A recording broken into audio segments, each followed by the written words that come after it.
Hello friends, welcome to my channel Oishi fine arts. বন্ধুরা, আজকে আমি তোমাদের বেলুন ড্র করা শেখাবো। তোমরা ড্রয়িং শুরু করার আগে পেজের চারদিকে বর্ডার করে নেবে। চলো ড্রয়িংটি শুরু করা যাক। এখানে আমরা দুটো বেলুন ড্র করব। বেলুন ড্র করার জন্য আমরা প্রথমে একটি ওভাল শেপ ড্র করে নিলাম। তার ঠিক পাশ থেকে দেখো বন্ধুরা, আরও একটি বড় সাইজের ওভাল শেপ ড্র করলাম। বেলুনের নিচের অংশ এবং সুতোগুলিও ড্র করে নিয়েছি। এরপর দুটি বেলুনের মধ্যে একটু ডিজাইন করে দিলাম। দেখো বন্ধুরা, আমাদের বেলুন ড্রয়িংটি কমপ্লিট হয়ে গেছে। এবারে আমরা এটিকে বর্ডার করে দেব।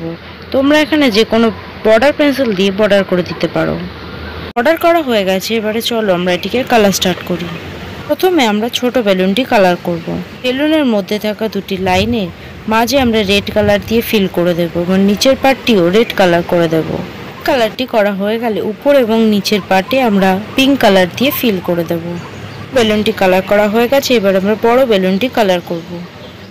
বড় বেলুনটিতে আমরা ইয়েলো কালার দিয়ে ফিল করে দেব। তবে বেলুনের মধ্যে থাকা চোখ এবং মুখে আমরা ইয়েলো কালারটি দেব না। ইয়েলো কালারটি করা হয়ে গেলে চোখ এবং মুখে আমরা রেড কালার করে দেব। বন্ধুরা, ভিডিওটি ভালো লাগলে একটি লাইক এবং শেয়ার করে আমার চ্যানেলটিকে সাবস্ক্রাইব করে পাশে থাকা বেল আইকনটি প্রেস করে দিও।